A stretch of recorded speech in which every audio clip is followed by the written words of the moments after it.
ప్రైజ్లోనండి అందరికీ.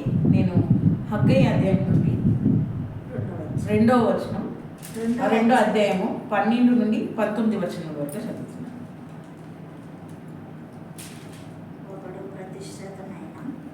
ఒకడు ప్రతిష్టమైన మాంసమును తన వస్త్రపు చెంగును కట్టుకొని తన చెంగుతో రొట్టెనైనను వంటకమునైనను ద్రాక్షారసమునైనను తైలమునైనను మరి ఏ విధమగు భోజన పదార్థమునైనను ముట్టిన ఎడల ఆ ముట్టినది ప్రతిష్ట మగున అని యాజకులకుడు అడగగా వారు కాదనేది. శవమును ముట్టుట వలన ఒకడు అంటుపడి అట్టువాటిలో దేనినైనను ముట్టిన ఎడల తాను ముట్టినది అపవిత్రమగు ఆయన అపవిత్రమగునని హగ్గయి మరలా అడగగా యాజకులు అది అపవిత్రము అగును అనిరి. అప్పుడు హగ్గయి వారికి ఇలాగూ ప్రత్యుత్తరమిచ్చెను, ఈ ప్రజలను ఈ జనులను నా దృష్టికి అలాగునే ఉన్నారు. వారు చేయ క్రియలన్నీ వారచ్చట అర్పించి ఉన్నవన్నీ నా దృష్టికి అపవిత్రములు. ఇదే యెహోవా వాక్కు.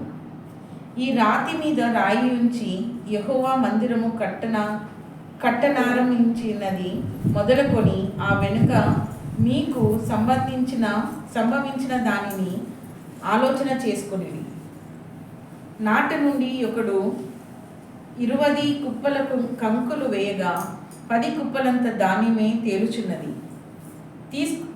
తీసుకునవలెనని 50 కొలల తొట్టి యొద్దకు ఒకడు రాగా 20 కొలలు మాత్రమే దొరుకును. తెగులతోనూ కాటుకతోనూ వడగండ్లతోనూ మీ కష్టార్జితమంతటిని నేను నాశనం చేసి ఉన్నాను. అయినను మీలో ఒక్కడును తిరిగి నా యుద్ధకు రాలేదు. ఇదే యెహోవా వాక్కు.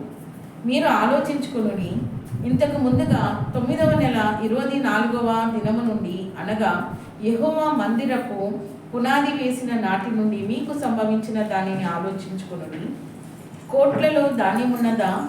ద్రాక్ష చెట్టులను అంజురపు చెట్లైనను దానిమ్మ చెట్లనను ఒలీవ చెట్లైనను ఫలించకపోయేను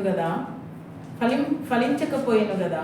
అయితే ఇది మొదలుకొని నేను మిమ్మల్ని ఆశీర్వదించెను. ఆమేన్. ఈ వాక్యం దేవుడు దీవించుగాక.